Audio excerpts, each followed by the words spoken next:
नमस्कार, शाम के 7 बज गए हैं। वक्त हो चुका है बड़ी खबर का। एनडीटीवी इंडिया पर इस वक्त आप हैं। मेरा नाम है अंकित त्यागी। आज बड़ी खबर में बात करेंगे दो पार्टियों की। वैसे तो कुल मिला के 4 पार्टियों की बात करनी है, पर एक पार्टी जो एक रीजनल पार्टी से, एक स्टेट पार्टी से अब एक नेशनल पार्टी के स्टेटस उसको मिल गया है, उसको उपाधि नेशनल पार्टी की मिल गई है, वो है आम आदमी पार्टी। उसका आज जमकर जश्न मनाया गया। 10 साल के अंदर अंदर जब ये पार्टी शुरू हुई थी तब से लेकर 2 राज्यों में सरकार, और अब नेशनल पार्टी बनकर आम आदमी पार्टी एक जबरदस्त नए पॉलिटिकल स्टार्टअप की तरह सामने जरूर आई है। पर आगे उसके लिए नेशनल पार्टी बनने से क्या फायदे होंगे, क्या नेशनल प्लान्स हैं, क्या अरविंद केजरीवाल अब अपने आप को एक मुख्य कंटेंडर के रूप में देखते हैं नरेंद्र मोदी के, इस पर बात करेंगे। आम आदमी पार्टी के सांसद राघव चड्ढा हमारे साथ जुड़ेंगे। वहीं आम आदमी पार्टी को तो नेशनल स्टेटस मिला, नेशनल एनसीपी हो, टीएमसी और उसके साथ साथ सीपीआई, उनको नेशनल पार्टी की उपाधि उनसे छीन ली गई। उसका असर ममता बनर्जी पर क्या पड़ेगा, उनकी पार्टी पर क्या पड़ेगा, उस पर बात करने के लिए हमारे साथ टीएमसी की सांसद सुष्मिता देव भी होंगी। सबसे पहले आम आदमी पार्टी की बात करते हैं। ये तस्वीरें जो आप देख रहे हैं वो आम आदमी पार्टी के आज दिल्ली मुख्यालय की है, जहां पर अरविंद केजरीवाल की अगुवाई में आज पार्टी के जो नेता थे, जो कार्यकर्ता हैं, उन्होंने आज जश्न मनाया। जश्न इस बात का कि आम आदमी पार्टी अब एक राष्ट्रीय पार्टी का दर्जा हासिल कर चुकी है।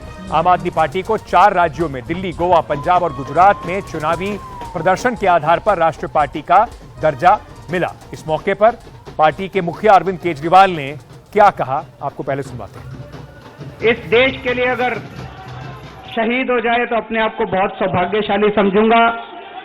देश के उन सब करोड़ों लोगों को सलाम, जिन लोगों ने इतने कम समय में आम आदमी पार्टी पे इतना विश्वास किया, इतनी बड़ी हमको जिम्मेदारी दी। राष्ट्रीय पार्टी बनने की जिम्मेदारी कोई छोटी जिम्मेदारी नहीं है, बहुत बड़ी जिम्मेदारी है। ऊपर वाले से प्रार्थना करता हूं कि ये जिम्मेदारी पूरी ईमानदारी और निष्ठा के साथ हम लोग पूरी कर पाएं, ऐसा हमें ताकत दें, हमें सद्बुद्धि दें। बहुत बहुत शुक्रिया। तो आम आदमी पार्टी अब देश की 6ठी नेशनल पार्टी यानी कि राष्ट्रीय स्तर की पार्टी बन गई है। बीजेपी, कांग्रेस और उसके साथ साथ सीपीआईएम, बीएसपी और एनपीपी के बाद आम आदमी पार्टी को ये उपाधि अब मिली है। कैसे मिलती है, कैसे बनती है कोई भी पार्टी राष्ट्रीय पार्टी? आम आदमी पार्टी क्यों को मिला यह पूरा दर्जा? 4 राज्यों में क्षेत्रीय दल का दर्जा आम आदमी पार्टी को मिला। उसके बाद लोकसभा, विधानसभा चुनाव में 4 राज्यों में 6% से ऊपर वोट होने चाहिए। पिछले लोकसभा चुनाव में कम से कम आम आदमी पार्टी के 4 सांसद थे। लोकसभा चुनाव में कम से कम 2% सीटें या 3 से ज्यादा राज्यों में अगर जीती हो तो भी आपको राष्ट्रीय पार्टी का दर्जा मिलता है। तो आम आदमी पार्टी ने अपनी पहली जो क्राइटेरिया था वो फुलफिल किया और उसके बाद वो राष्ट्रीय पार्टी बन गई। फायदा क्या होता है? बड़ी सारी पॉलिटिकल पार्टीज देश में हैं, 1000 से ऊपर। तो आपको क्या ऐसा फायदा मिलता है अगर आप राष्ट्रीय पार्टी बन जाए? तो फायदा मिलता है कि पार्टी का जो चुनाव चिन्ह है वो हमेशा के लिए अब रिजर्व चुनाव चिन्ह हो गया है। चुनाव आयोग की ओर से दिल्ली में दफ्तर के लिए जमीन या बिल्डिंग का भी प्रावधान है। चुनाव आयोग प्रचार के लिए जो 40 स्टार कैंपेनर्स अब आम आदमी पार्टी उतार सकती है, उनका खर्चा नहीं जुड़ता है। स्टार प्रचारकों पर होने वाला खर्चा उम्मीदवारों के खर्चे से बाहर रहता है। दूरदर्शन, आकाशवाणी पर प्रचार करने के लिए निर्धारित समय भी मिलता है। तो ये तो हो गए बेनिफिट, यानी कि मूलभूत सुविधाएं जो बढ़ जाएंगी आम आदमी पार्टी की राष्ट्रीय पार्टी बनने से। लेकिन राजनीतिक तौर पर आम आदमी पार्टी के नजरिए में, उनके प्लान्स में क्या बदलाव आने वाले हैं, इस पर बात करने के लिए सीधे आपको लिए चलता हूं। आम आदमी पार्टी के युवा सांसद, उभरता हुआ स्टार, अब उनको कहना ठीक नहीं होगा क्योंकि अब तो काफी समय से ये आम आदमी पार्टी के परिप्रेक्ष्य में, आम आदमी पार्टी के जो पूरा गैलेक्सी ऑफ स्टार्स है उसमें बने हुए हैं। राघव चड्ढा हमारे साथ जुड़ रहे हैं। राघव, बहुत बहुत शुक्रिया, धन्यवाद हमारे साथ जुड़ने के लिए। पहले तो आपको बधाई, 6ठी पार्टी हो गए हैं आम आदमी पार्टी, अब एक नेशनल पार्टी हो गई है। तो आज अरविंद केजरीवाल ने कहा यह बड़ी जिम्मेदारी है, तो क्या जिम्मेदारी अब बढ़ गई है आम आदमी पार्टी की? देखिए, सबसे पहले मैं आम आदमी पार्टी के एक कार्यकर्ता को, जिसने पिछले 1 दशक की हमारी इस यात्रा में, जो यात्रा रामलीला मैदान से शुरू हुई थी और आज नेशनल पार्टी के उपाधि तक आ पहुंची है, उस एक एक कार्यकर्ता को सलाम करता हूं और उसे बधाई देता हूं। वो असली हकदार है इस बधाई का। और इसके साथ साथ इस देश की जनता का, दिल्ली की, पंजाब की, गुजरात की, गोवा की, अन्य राज्यों की जनता जिसने आम आदमी पार्टी में जहां जहां आम आदमी पार्टी ने जाकर अपना प्रयोग किया, वहां लोगों ने हमें खूब सराहना दी, प्यार किया, गले लगाया। आज आम आदमी पार्टी इस मुकाम तक लोगों के आशीर्वाद से पहुंची और उसी का जिक्र अरविंद केजरीवाल जी ने अपने भाषण में भी किया कि जो लोगों का प्यार और विश्वास हम पर है, उस विश्वास को हम बरकरार रखें और आगे बढ़ते जाएं। परमात्मा हमें आशीर्वाद दे कि हम इसी ईमानदारी के साथ, नेक नियति के साथ लोगों की सेवा करें। एक नई प्रकार की राजनीति इस देश में स्थापित करने की कोशिश हमने करी थी आज से करीब 10 साल पहले अंकित जी। एक नया राजनीतिक प्रयोग था वैकल्पिक राजनीति का, ऑल्टरनेटिव पॉलिटिक्स का। उस समय लोग कहा करते थे कि ये कहां 4 लोग हैं, सड़क पे उठ के बैठ के सिर्फ 4 नारे लगाते हैं, इनकी क्या हिम्मत की पार्टी बनाएंगे, चुनाव लड़ेंगे, चुनाव जीतेंगे, सरकार में आएंगे, ये कहां कर सकते हैं। चुनौती देते थे, हमारा मजाक उड़ाते थे और ये देश के आम आदमी को ललकारते थे। इस देश का आम आदमी उठा, इस देश के आम आदमी ने पार्टी बनाई, चुनाव लड़ा, चुनाव जीता, सरकारें बनाई। दिल्ली में 3 बार लगातार सरकार बनाई। आजाद भारत के इतिहास की सबसे बड़े जनादेश वाली सरकार दिल्ली में बनाई। पंजाब में सरकार बनाई प्रचंड बहुमत की, 10 से ज्यादा हमारे सांसद हैं।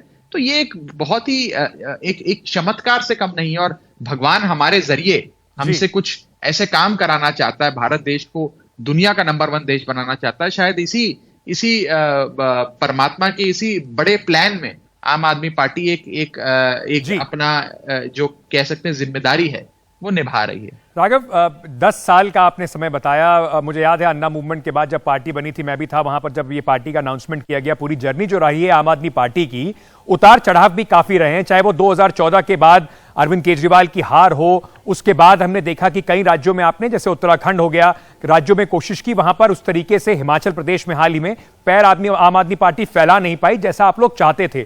तो अब आगे का प्लान क्या होगा? नेशनल पार्टी स्टेटस मिलने के बाद सबसे बड़ा एम क्या है आम आदमी पार्टी का इलेक्टोरली, अगर मैं आपसे पूछूं तो?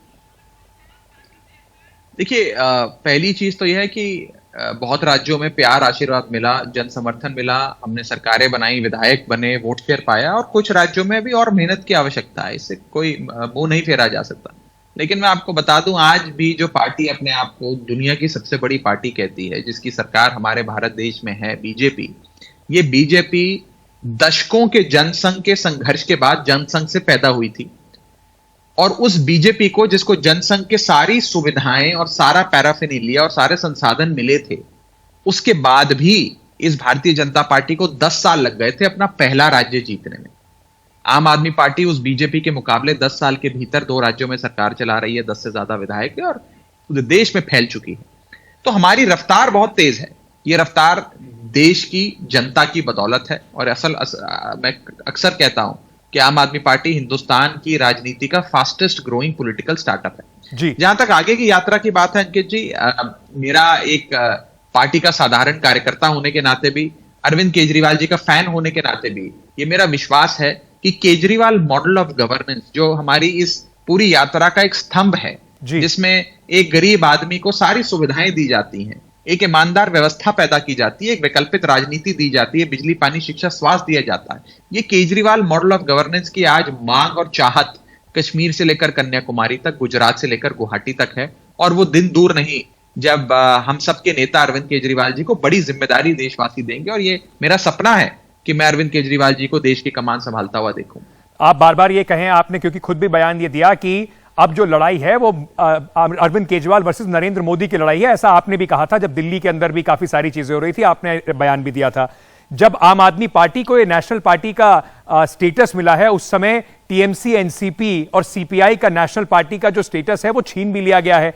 कई सारे विश्लेषक ये कह रहे हैं कि ऐसा हो सकता है कि अब आम आदमी पार्टी को लगने लगा हो कि वही विपक्ष की सबसे बड़ी अगुवाई करने वाली पार्टी है। ऐसा भी कोई गलतफहमी है कि आम आदमी पार्टी में? देखिए, ये जनतंत्र है अंकित जी। जनतंत्र में जनता तय करती है कि कौन सत्ता में होगा, कौन मुख्य विपक्षी दल होगा और कौन तीसरे, चौथे, 5वें नंबर की पार्टी होगी। ये तो लोगों के हाथ में है।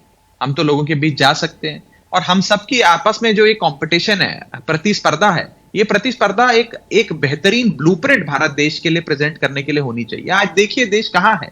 आज भारतीय जनता पार्टी के पिछले 8 साल के कार्यकाल में हमने देखा, 9 साल के कार्यकाल में बल्कि हमने देखा कि महंगाई 30 ईयर हाई पे, 30 वर्षों में सर्वाधिक महंगाई हमने इस कार्यकाल में देखी। बेरोजगारी 45 सालों में सर्वाधिक देखी, 30 से ज्यादा किसान रोजाना आत्महत्या कर रहे हैं, पेट्रोल दुगना हो गया, डीजल दुगना हो गया, सीएनजी गैस सिलेंडर के भाव 90% बढ़ गए, महंगाई और बेरोजगारी का आलम है पूरे देश में। लोग विकल्प चाहते हैं, वो विकल्प जो पार्टी दे पाएगी उसे लोग अपनाएंगे, गले लगाएंगे। लेकिन आज ये जरूर है कि इस देश में एक ऑपोजिशन का एक बहुत बड़ा वैक्यूम है, एक बहुत खालीपन है। देश की विपक्ष की जो सियासत है उसमें एक वैक्यूम उत्पन्न हो गया है, जो धीरे धीरे आम आदमी पार्टी भर रही है। और भारतीय जनता पार्टी भी अपना मुख्य प्रतिद्वंद्वी, अपना मेन प्रिंसिपल ऑपोजिशन आम आदमी पार्टी को ही मानती है। क्या आज अपने आप को आप टीएमसी, एनसीपी या कहें कांग्रेस से आगे मानते हैं?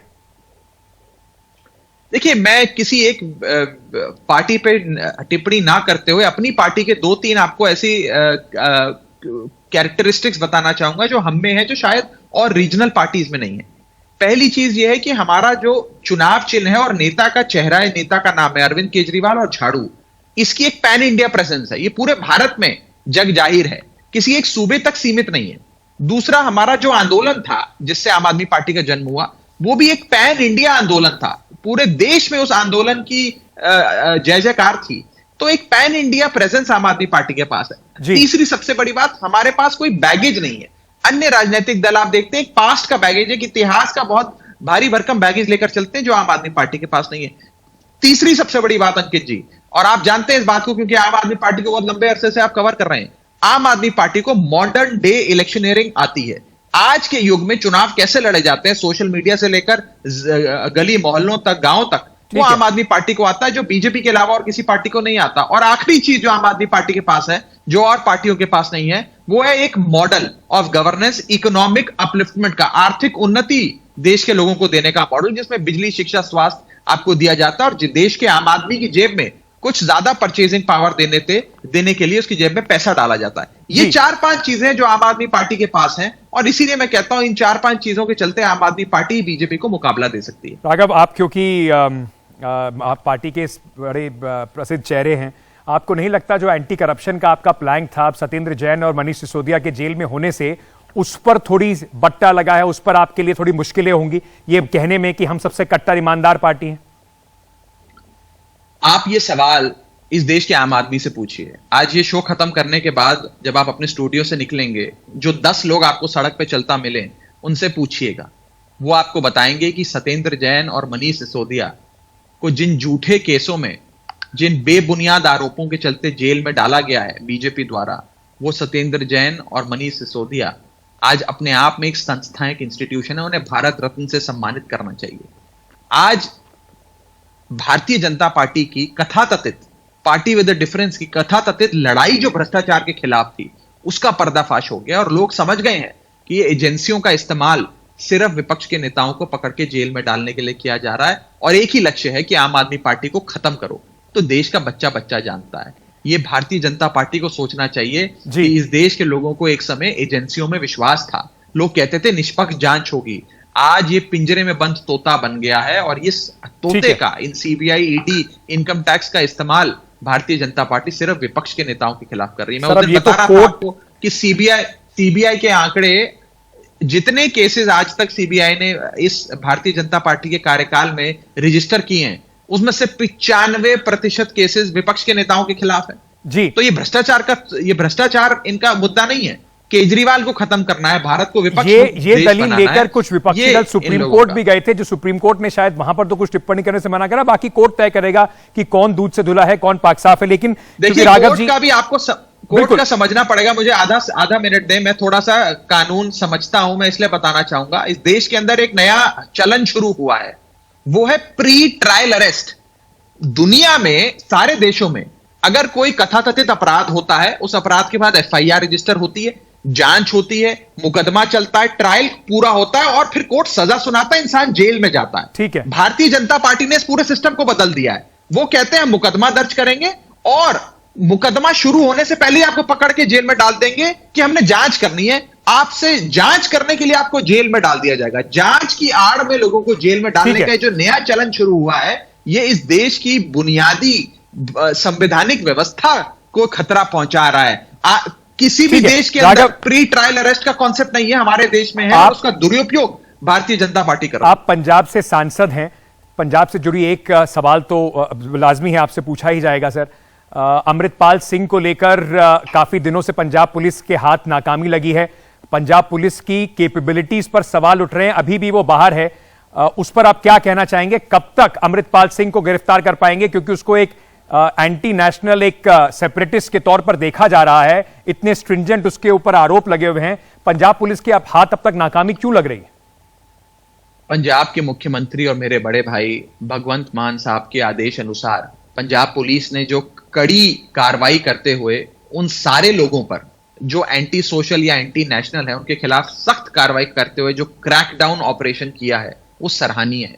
आज पंजाब का बच्चा बच्चा इस सरकार के और पंजाब पुलिस के इस कदम की सराहना कर रहा है और उन्हें बधाई दे रहा है। इस देश की और खास करके हमारे सूबे पंजाब की शांति भंग करने का और इसकी भाईचारा को भंग करने की अगर कोई भी शख्स कोशिश करेगा तो उसको पकड़ के जेल में डाला जाएगा। ये मैसेज साफ भगवंत मान सरकार ने, आम आदमी पार्टी की सरकार ने दिया है। जहां तक आपने कुछ लोगों का नाम लिया, उस ऑपरेशन में बहुत लोगों को पकड़ा गया। जिस शख्स का आपने नाम लिया उसके सबसे करीबी साथी को कल होशियारपुर से पंजाब पुलिस ने गिरफ्तार किया है। आने वाले समय में आप और गिरफ्तारियां देखेंगे। लेकिन भारत के और देश के और पंजाब सूबे के जिसकी अमन प्यार शांति बहुत खून बहाकर पाई है, 80 के दशक में बहुत लोगों का खून बहा, हमारे परिवार वालों के भी खून बहे, और ये जो हमें मुश्किल से कमाई गई अमन प्यार शांति भाईचारा है पंजाब का, उसे हम इतनी आसानी से फिसलने नहीं देंगे। पंजाब में भाईचारा और कानून व्यवस्था कायम रहेगी। पंजाब के लोग शांति चाहते हैं, पंजाब सरकार शांति चाहती है। सर, जाने से पहले राघव जी,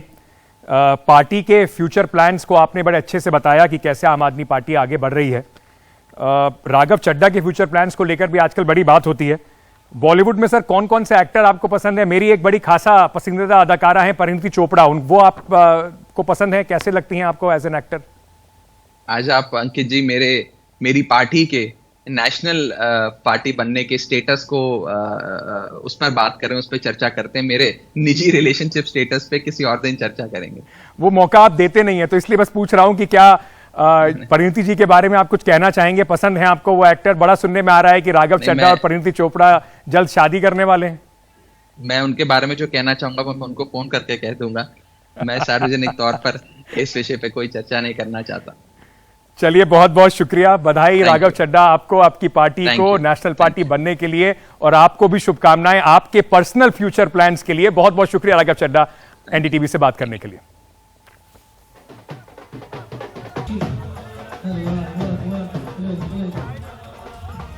चलिए, छोटा सा ब्रेक लेके वापस आते हैं और फिर आपको बताएंगे एक ऐसे आम आदमी की कहानी, असली आम आदमी की कहानी, जिसने भारत का नाम विदेश में जाके कैसे रोशन किया।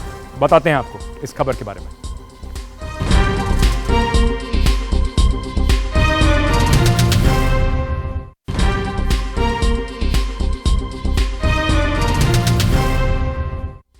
एक बार फिर से आपका स्वागत है। मध्य प्रदेश के एक छोटे से गांव, भिंड के एक छोटे से गांव से कभी किसी ने सोचा नहीं होगा कि पेरिस तक का वो लंबा सफर तय करेंगे, लेकिन ऐसा ही एक सफर बिल्कुल उसी गांव के रहने वाले एक 18 साल के लड़के ने पूरा किया, और उसके साथ साथ ना सिर्फ भिंड को, मध्य प्रदेश को, पूरे देश को गौरवान्वित किया। हम बात कर रहे हैं मध्य प्रदेश के भिंड के 18 वर्षीय घुड़सवार राजू भदौरिया की। इन्होंने पेरिस में जाकर एक घुड़सवारी प्रतियोगिता में ना सिर्फ जबरदस्त प्रदर्शन किया बल्कि गोल्ड मेडल अपने नाम किया और पूरे देश का नाम गौरवान्वित किया। आज के लिए बड़ी खबर में इतना ही। खबरों का सिलसिला एनडीटीवी पर जारी है, बने रहिए हमारे साथ।